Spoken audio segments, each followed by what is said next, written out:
Tumeumbwa kwa ajili ya kusaidiana na kuonyesha upendo wa Mungu.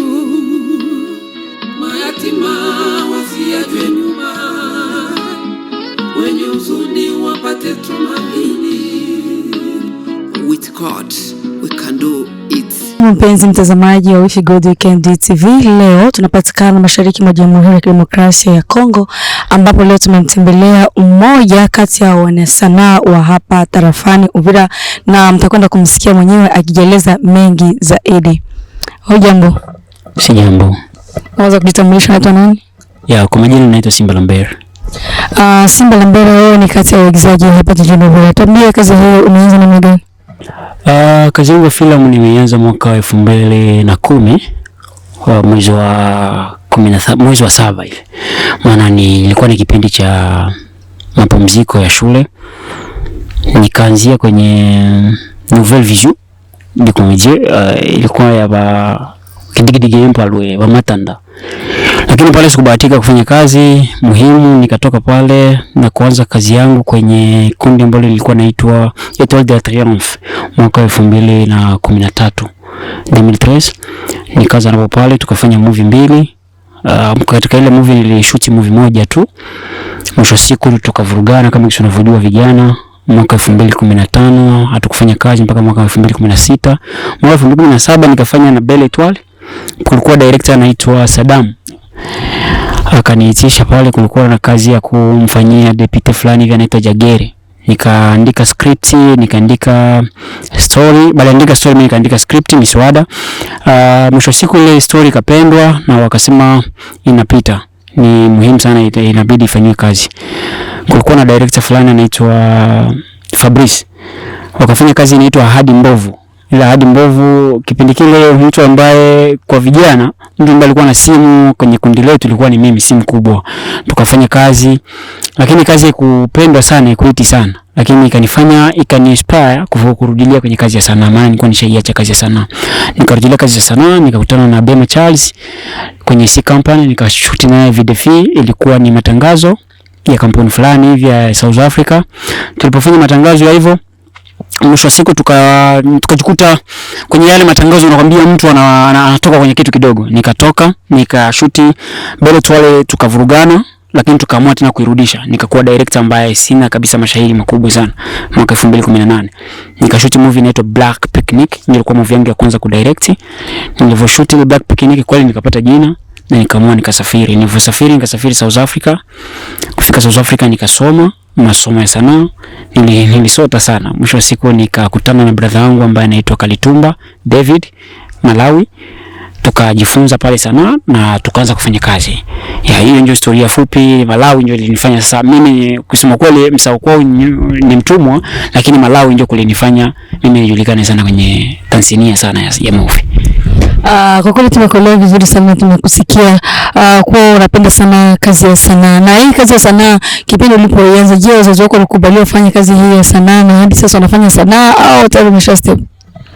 Niligombana sana na wazazi, maana kuna kipindi hata niliibisha pesa za mama kisa sanaa. Duka ya mama ilifeli kwa sababu ya sanaa.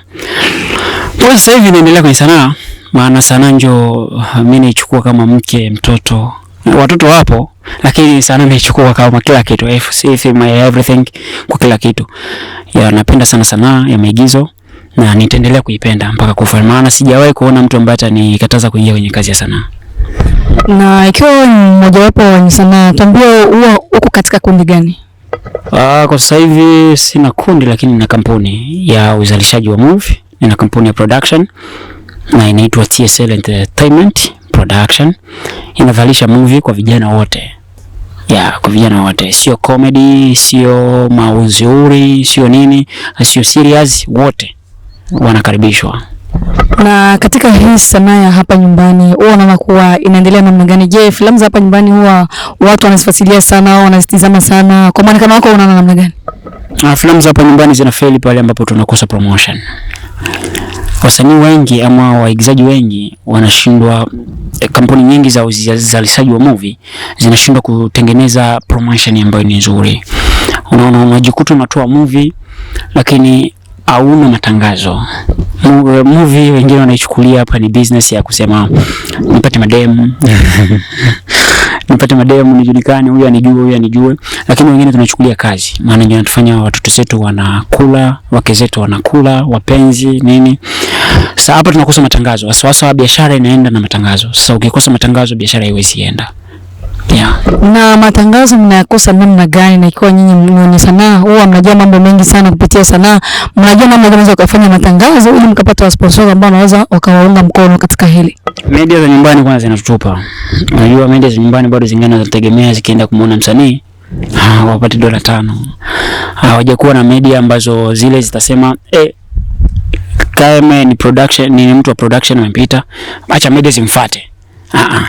Wanamuona tu hizi mpaka mwenyewe watafute, wakati media iko kwa sababu ya kutafuta wasanii, ya kufanya kazi yake. Inamtafuta msanii ili msanii ampatie kazi zake, na msanii akimpa kazi zake ndio anafanya kazi. Sasa lakini media za hapa kama uzitafuti sinaosha. Sasa unaonyesha wasanii wengi waigizaji wengi wanakuwa wanaogopa kutafuta media kwa sababu ya gharama. Unaonyesha gharama ni nyingi, wanawaambia $10, $15, wakati kwenye movie yake mwenyewe hajapata hata $1. Anataka afanyeje sasa? Bwana, nimekuelewa vizuri sana. Mnasema kuwa kabisa media hapa Uvira au za hapa nyumbani zinawatupa sana, hazitaki kuunga mkono. Je, mmeshawahi kufika hata katika media fulani hivi ukasema kuwa mimi nina kitu changu nataka nifanye, ila nahitaji msaada ya wa journalist fulani kama vile media sijui 6 au 7, kwa sababu hapa nyumbani tuna media nyingi sana. Je, mmeshawahi kufanya kitu kama hicho? Mimi nimefanya sana. Kipindi nilikuwa Malawi nilishoot movie inaitwa School Love. Ni movie ambayo ilienda festival Tanzania. Ilitaka kupita kwa Azam TV. Mimi nilikuwa director kwa ile movie. Na aliyekuwa actor principal alikuwa ni David Kalitumba. Na watu wengi wanamjua sana hapa Kalitumba. Ile movie walitupatia sharti 3 tu. Sehemu tulikotoka tupate posti na tupate umaarufu wa mamedia pale, wapate zile screenshot za mamedia pale, na sehemu ambapo tupo tupate jina. Tulipigia sana watu wengi wa mamedia. Mimi wagesi waki mnafi nilipigia Uvira FM. Pale palikuwa pangana tumika brother fulani hivi sasa hivi iko Tanzania na shoot sijui nani. Samba. Yes, Samba alikuwa na ule dem kama Sapna. Tukapigia sana simu tukamwambia imagine tunadai tu tuposti hata status. Tupige tu screenshot tuwaoneshe watu. Tuwaaminishe kabisa sisi ni Wakongomani na Wakongo wanatuamini. Watulomba $50 wafanye promotion. So ujiulize hiyo sisi tungebeba kombe Tanzania. Si ilikuwa ni sherehe kubwa sana hapa Uvira. Lakini hicho kitu kikufanyika. Vile vile tulipigia TV inaitwa IC Company TV. Kipindi kile ilikuwa bado ingali TV, ilikuwa bado haijakuwa muungano. Tumemwambia na I think hata cover zetu walishindwa kuposti, lakini wao huku walikuwa wanatumia vitu vyao tunawaposti. Imagine hivi vitu bado unafiki nini, tukikutana tunacheka mtu ambaye aliniposti hapa ilikuwa ni Mr. Gav, rest in peace bro, na Brisex Briana ndio walioposti zangu mbili, na Dennis Classic. Hata kama Dennis Classic ya kufanya 24 hours lakini aliposti. Wale watu 3 ndio waliposti, na Protetembo na Joseph Nuru. Sasa wale si watu wa media, wale ni wasanii. Sasa media zikuposti, media zinadai pesa. Bwana wewe, ikiwa wanadai pesa ni kwa sababu nao wanasema kuwa mtangazaji anaishi kwa kutumia kazi yake. Sasa akikufanyia kitu kama hicho kwa bure na inaomba sijui MB na kipindi hana MB haweza kufanya kazi ile kazi. Ila kabisa ikiwa mnataka kufanya kitu kama hicho watu wanaachilia mfuko, ingawa haitakuwa pesa nyingi sana. Unaweza kumleta maziwa ili kufanya kazi ipate kwenda juu. Sasa tuambie wewe, ni movie gani ambayo ulioifanya na ikakupa jina, labda ikakufanya wapi upate kuwa mtu maarufu? Nyumbani movie ambayo nilifanya ikanifanya niwe mtu maarufu ni Black Picnic. Lakini dunia nzima movie ambayo nilifanya ikanifanya niwe mtu maarufu ni Modern Pen. Kwenye hiyo movie nilibaka, ilikuwa short film, nilikuwa mbakaji, nilicheza scene moja tu. Movie ambayo sasa ilinitambulisha kabisa kidunia vizuri ilikuwa ni movie ambayo inaitwa School Love. Pale nilikuwa niko director, afu kwenye ile movie nilicheza scene 5 ambazo niko muuni. Maana mimi napendaga sana, sipendagi kuwa agonistic, napenda kila siku kuwa antagonistic, debande. Mimi napendaga debande sana. Yeah. Ya movie ilinipatia umaarufu, nikashuka hapa nyumbani nikashuti Dunia series, ikaenda kwenye award, ili participate kwenye award mbili. Award ya kwanza ilikuwa ni ya Pinky Award, PSK Award. Na kwenye mitandao, maana walisema wafanye uchaguzi kwenye mitandao. Kwa mitandao mimi movie yangu ilitoka ya kwanza. Mimi nilitoka actor bora, na mwanadada ambaye alishiriki kwenye ile movie alitoka actress bora. Lakini tulivyoenda kule tukakuta challenge ipo. Kumbe gisi tulivyokuwa nadhania kuwa uchaguzi kwenye mtandao, kumbe sio hivyo. Tulipofika kule tukakuta kuna sheria nyingi. Movie yangu katoka ya pili, Orisi katoka ya kwanza, ni Shuvio ikatoka ya kwanza, na actor bora katoka ni Bema Charles, lakini actress bora akatoka kwenye kampuni yangu. Nilifurahia tu hivyo, maana kikubwa tu nimepata jina. Na festival pili ilikuwa ni ya RTL Lukula, nako nilitoka, movie yangu ilitoka ya kwanza, ilikuwa inaitwa Dunia nayo. Yeah, ilitoka ya kwanza. Actor principal tena katoka ni Bema Charles, mimi nikamfuata. Nikashukuru, maana Kongo bado wananijua. Naona kabisa filamu zako zinapiga kura sana. Wewe ni mwigizaji mzuri sana, tunakuona na tunawahi kabisa kufuatilia movie zako huwa za mashauri. Lakini katika ile movie ambayo umesema hapo, ile ambayo ulikuwa wa kubaka, ni kwa sababu gani umetosha filamu ile ya kubaka watoto? Ile movie ilikuwa inazungumzia wa unyanyasaji. Maana kuna mwanamke alikuwa na mama yake, alikuwa anaishi na mama yake. Mama yake alikuwa mgonjwa sana. Alafu alikuwa anapanga walikuwa anaishi kwenye nyumba kupanga. Wana miezi kama 10 hawajalipa. Sasa kwenye ile nyumba ikajikuta mama ana utatizo wa moyo na pumzi. Sasa msichana, ilikuwa ni kijijini, msichana anakimbia kwenda kumtafutia mama yake dawa, anakutana na vibaka. Wanambaka, anashindwa kwenda kumletea mama yake dawa, anaamua kurudi, na alikuwa bado bikra, anaamua kurudi nyumbani. Alivyorudi nyumbani akakuta msala mama yake naye wamemfukuza ndani, yupo nje. Ile anafika kwa mama kuona hisi mtoto alivyokuwa, mama akafariki. Ni movie ambayo ukifuatilia kwa makini inakuwa inakujenga, lakini kama unaiangalia kwa haraka hautoelewa, maana kuna fumbo kubwa ambayo ya maisha iko pale.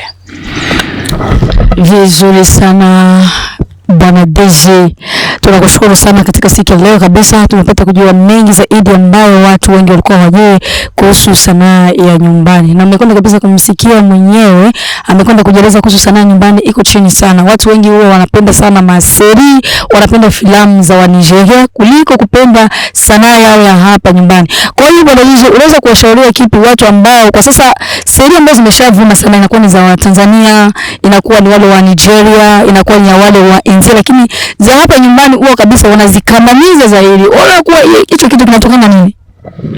Hicho kinatokana mimi huwa nimerudilia tena kwenye pale promotion. Maana unakuta msanii kwanza, nisilaumu mtu sana media, lakini unakuta hapa msanii ana simu, anatoa movie. Sasa unapenda movie yako ipate promotion vipi? Mwenyewe ujiposti. Unajua mtandao siku hizi inabeba. Kama Watanzania tunawaona kwa sababu wanaposti sana Facebook, wanaposti wapi? Wakiposti vile unakuwa attention. Na ukikuwa na attention unasema hii movie ikitoka lazima nifanye nini? Niione. So huko kwetu tuposti. Ya kwanza. Ya pili unajikuta msanii bado anaangalia kununua MB ya 1000 francs. Unapenda kufanya je? Matatizo bado yapo mengi. Na sanaa ya hapa wengi kama kisi nikwambia.